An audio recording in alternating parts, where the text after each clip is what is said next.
lakini hakuna mkuu kushinda Mwenyezi Mungu, na tumejiona tukiwa hapa. Kwa hivyo tumshukuru Mwenyezi Mungu. Atujue ile ni barabara gani ambaye tutaelekea. Si ni hivyo? So therefore, party members and my fellow Kenyans, today marks almost 3 years, as the Secretary General has just informed us, since we last gathered here at this very same venue and held our last National Delegates Conference.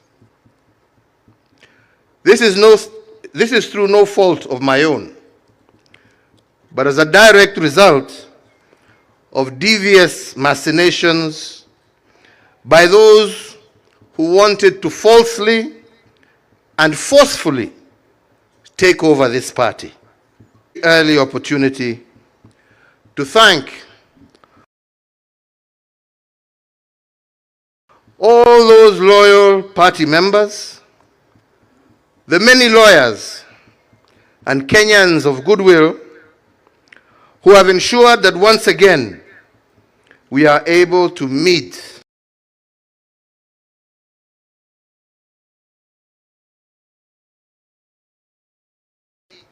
and restart our journey forward again. Asanteni sana. Politics, as we have seen, is about many things. But one thing that cannot be overridden is that politics is first and foremost about the collective will of the people, exercised either by members of the party, like we are here today, or by the citizens of my hope that from today we shall see the end of machinations and the start of a democratic process, because it is the people who will decide. Sio watu wachache kujifungia pahali ama watumwe na watu wengine, kwa sababu tunajua hawa ni kutumwa, walikuwa wametumwa. Ni wananchi, members wa chama, ambao watachukua hatua na decision ya kutueleza mwelekeo wa chama utakuwa mgani, sio watu wachache pahali kidogo huko. So, members of my family and members of my administration. But despite that, I stood at this same venue ready to begin a process that should have been normal in any mature democracy. A process of rejuvenating our party and infusing it with new leadership, a new crop of leaders inspired by a new generation who would craft to a new administration in a peaceful and orderly manner, as you all witnessed. I expected the same for our party. Unfortunately, this was not to be, for reasons as explained. Ladies and gentlemen, I have been in active politics for the greater part of my life, 40 years plus.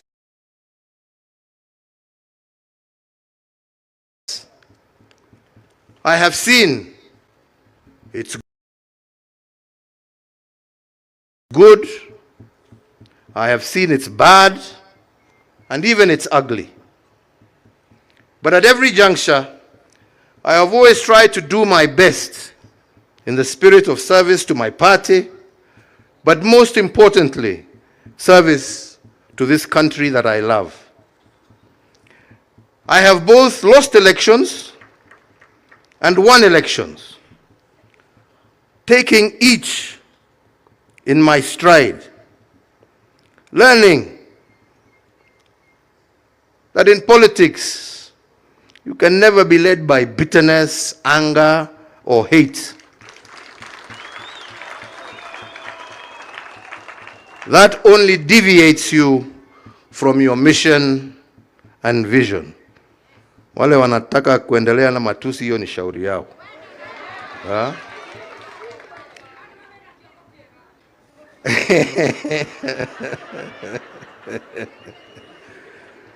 Sisi hatuna chuki na mtu, tunapenda nchi yetu. I have had my fair share of successes as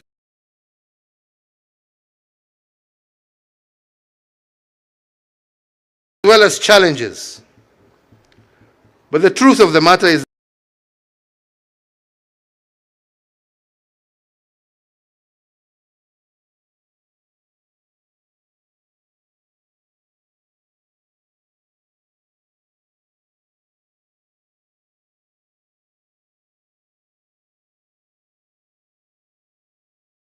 that none of this would have been possible if I myself, at an early age, had not been given the opportunity and support to take up various leadership positions in our country. As a party, under my administration, under my leadership, and courtesy of the Kenyan electorate, we have been a governing party for approximately 10 out of our country's 60-odd years of life since independence.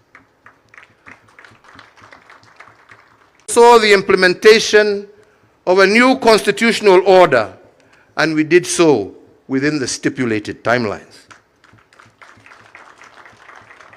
As a party, we can say that we left behind a more connected country than we found it. We doubled the number of tarred roads, increased electricity connections from 35% of our population that we found to over 70%. We began the process of modifying dilapidated colonial infrastructure with the introduction of the SGR, the development of Lamu Port, the revival of Kisumu Port, amongst many others. In health, our Linda Mama, the removal of maternity fees in our health centers, gave and saw great improvement in maternal health and improved child mortality rates. Our management equipment services saw medical equipment such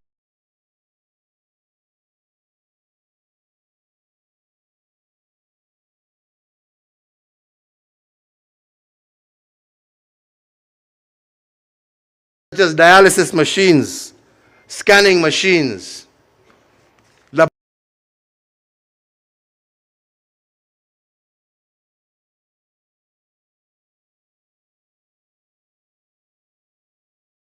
laboratories, and other equipment become available to distant corners of our country, with counties like Mandera being able to carry out cesarean sections and other such operations for the first time since independence. In education, we restored the sanctity of our exams. We maintained the free primary education that we inherited from President Kibaki. We expanded the free day secondary education and reduced the burden of healthcare for our parents with the introduction of EduAfia for our students. In security, despite initial challenges, thereby ensuring that our security agencies were better able to handle both domestic and external threats. This machine that we built, however, was not to be used and designed to face its own citizens, and it is not supposed to have been a source of fear and conflict.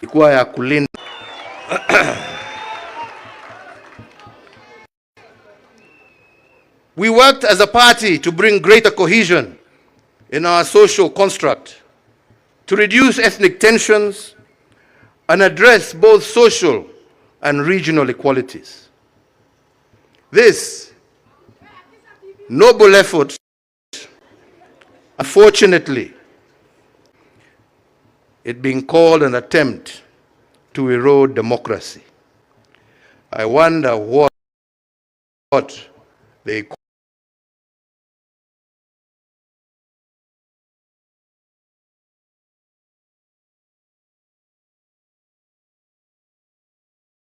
call theirs today.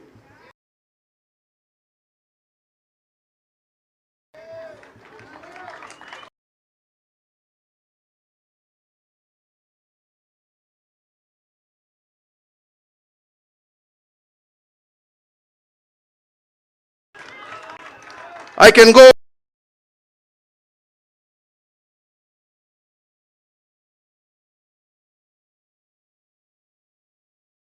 on and on, but that is for another time.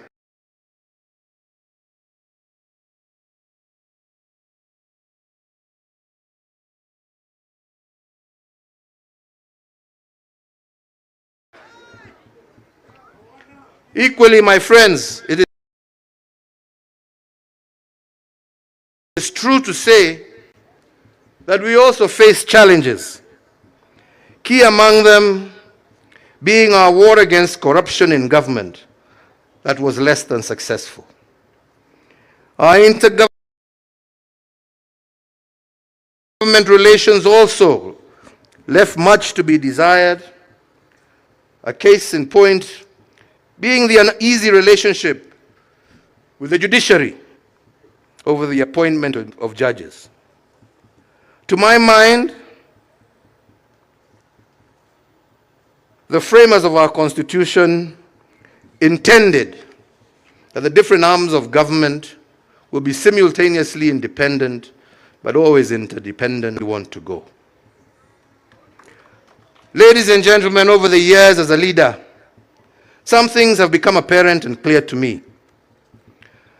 That you succeed by looking at past successes, injecting new ideas, and improving upon them. And you fail by ignoring past mistakes and therefore falling folly of repeating the same. This, while always having an open mind and a listening ear, even to those you disagree with, and especially to the voices of our younger generations. For in a world that is ever evolving as fast as it is with such insights that become a transformation to occur. A balance of all this is what makes a stable and pragmatic nation, one that is filled with hope and not despair, a nation at peace with itself, and one that is able to transist with ease from one generation to the next. In the last general election, I endeavored to pass this message. Unfortunately, it fell on deaf ears and stories of dynasties and hustlers and so on. Yeah. Today, many of the gains we had in the past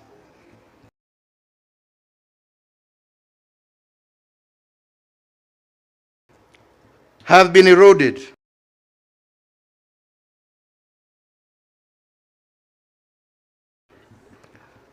Linda Mama and others replaced by new, untried, untested schemes.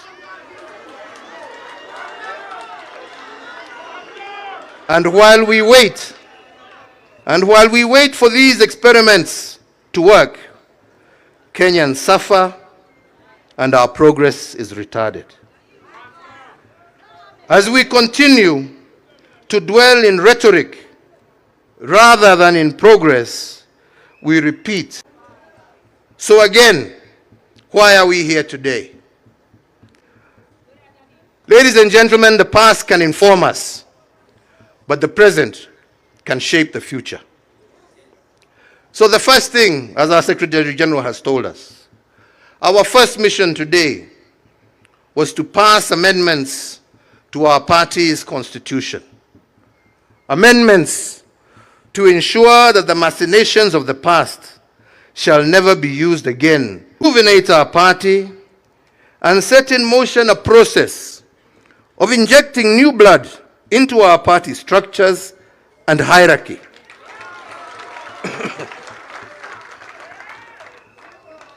Men and women, especially the young, and when I say the young, I am not just saying young in body, we also want young in mind and spirit.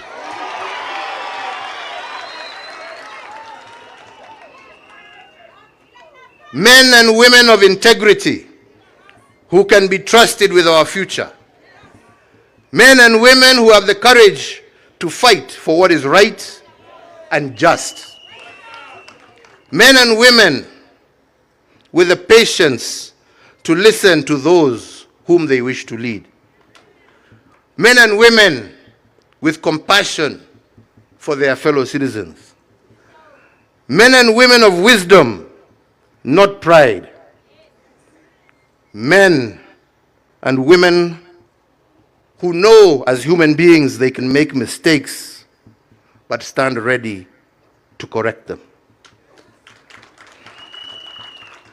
I have watched quietly the ongoings of the recent past and greatly admired the tribeless, steadfast courage of today's generations. A generation that knows what it wants and is determined to achieve it, whatever the cost. It is my hope today that as some of us give way, that those same young ones, with the same energy, conviction, and patriotism that we saw in the streets, you will be able to use them to transform the structures of our party, and ultimately you yourselves enter the corridors of power and high office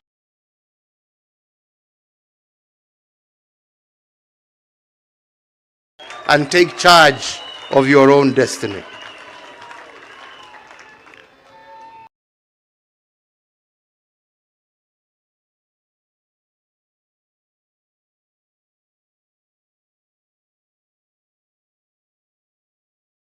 You know what you want. It is not for me to tell you. You know what you want. You have the energy.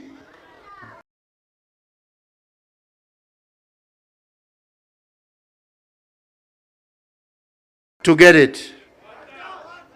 And time is on your side. Musibaki nyuma. In the next few weeks, we shall be rolling out our recruitment strategy across the country. Across generations and gender. This in conjunction with other activities aimed at rejuvenating and reinvigorating our party at grassroots level. Our doors are open for all. Nyinyi wenyewe. So ladies and gentlemen, as I conclude, I wish, for the sake of clarity, to remind Kenyans that the Jubilee Party, as you well know, and for reasons that have just been given, has been largely silent for the last 3 years for those reasons. Become a member of the Azimio la Umoja coalition because I, as party leader then and now, was convinced that the coalition and its members shared a common vision for our country. In the years since then, however, the Azimio coalition membership has undergone changes. I don't need to elaborate, nyinyi nyote munaelewa. However, notwithstanding these changes, and as we speak today, the party, as per the decision of our organs, remains a member of what is left of this coalition, and any decision on whether to reinvest in it or leave it will be a decision for the party's new leadership to take when the time comes. Lakini sasa tuko pahali tulikuwa. Mimi sio mtu wa kupiga reverse na kona kila siku. But make no mistake when I say that. Like any other political party, we shall be preparing for the next general election, and doing so in earnest. And it remains our firm intention to field the best possible candidates for all elective positions. We shall either do this on our own, or we shall do this in concert with like-minded political movements. It is therefore my hope that a newly energized Jubilee Party will achieve two immediate outcomes. Firstly, to provide a suitable platform for visionary aspiring leaders to offer themselves up in the service of their nation. And secondly, for the citizens of Kenya to be present with a vibrant set of options from which to elect leaders of their choice in accordance with the democratic ideals of our constitutional order and what our national constitution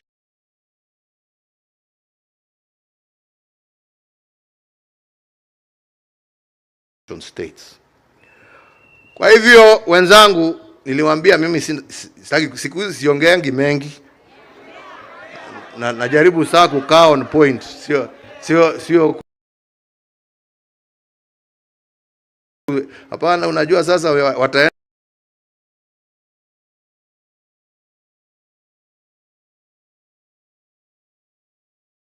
watanichukua wapindue ingine, lakini ya muhimu, chama chetu cha Jubilee kutoka mwanzo lengo letu lilikuwa tujenge chama cha kitaifa, chama ambacho kitaunganisha Wakenya wote, chama ambacho nia yake ni kuona sio sehemu hii ama hii, lakini Kenya yote ikisonga mbele, wananchi wakiwa pamoja na wakipendana kama ndugu na dada. Na nyinyi mnajua hata kazi ambazo tulikuwa tukifanya wakati tulikuwa na nafasi ya uongozi wa taifa hili, hakuna pahali ambapo watoto walikuwa wanasemekana wamekosa kuenda shule kwa sababu hawana karo. Watoto wetu wote primary na secondary walikuwa wanasoma kila pahali Kenya hii yetu. Na hiyo ndio njia ya kuinua hali ya maisha na tuweze kusongesha taifa letu mbele. Mambo hii ya kusema ati chama hii ni ya upande hii, chama ni ya upande hii, chama ni ya upande hii, la, wacha tuwe na national parties ambazo zinaunganishwa kwa sababu ya sera, lakini sio kwa sababu ya pahali ambapo zimetoka. Hakuna sababu ya nyinyi kama wanajubilee kuchagua mtu kutoka kila kona yeyote ya Kenya. Haja ni nyinyi mjue ya kwamba huyu mmechagua ni mtu ambaye atajitolea kutendea Wakenya wote pahali popote walipo kwa haki, bila kupora na bila kutenga mtu yeyote. That is the only thing that is important. Sio mtu ametoka wapi ama umezaliwa wapi. Na ndipo nilikuwa nawaambia hii story, watu walikuwa wanazungusha sijui hustler, sijui huyu ni mtoto wa single mother, si huyu ni mtoto wa dynasty. Mimi najua watoto wangapi wa single mother ambao wamesoma vizuri sana na wameendea. Lakini kusema ati wewe adhabu wewe umezaliwa na single mother, hiyo ndio qualification yako ya kuchaguliwa. Hapana. Njoo uambie Wakenya ni nini utawafanyia. Pahali popote umezaliwa, haja ni nini unawafanyia. Anyway, hapana.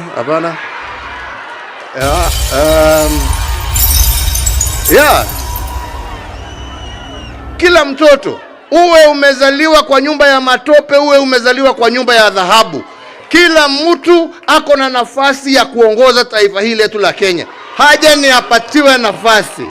Na tunataka sisi iwe chama chetu cha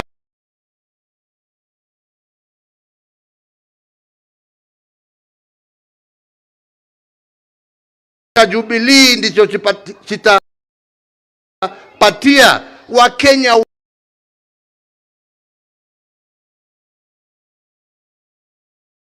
wote bila kubagua nafasi ya uongozi katika taifa letu la Kenya. Na hiyo ndiyo lengo letu.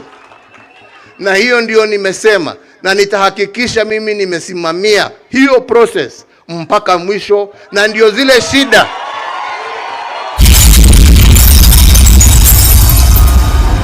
ambazo zilitokea hapo awali, watu kuwa wanauza matikiti na mfuko kulingana na ile pesa wamepewa. Hiyo system imeisha. Transfer na uwaongeleshe vizuri. Ama ni namna gani? Tumekubaliana wenzangu? Na mimi nitajitolea sasa, kwa sababu tumesema tunataka kuanzisha recruitment drive, kuanza kuzunguka mashinani kila area, tupatane na nyinyi, tuongee pamoja na nyinyi.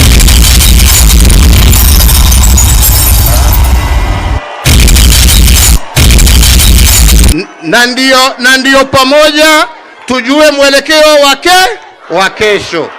Tumekubaliana wenzangu? Sisi tuwe watu wa amani. Sisi tusiwe watu wa kuchafua na maneno ambaye hayastahili. Sisi tusiwe watu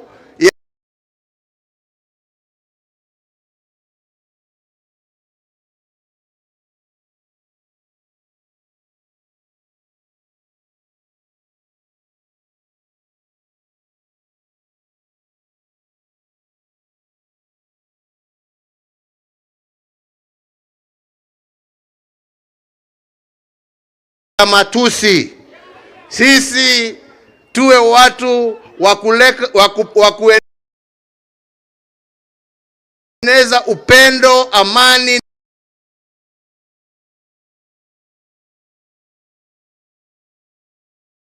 na maendeleo katika taifa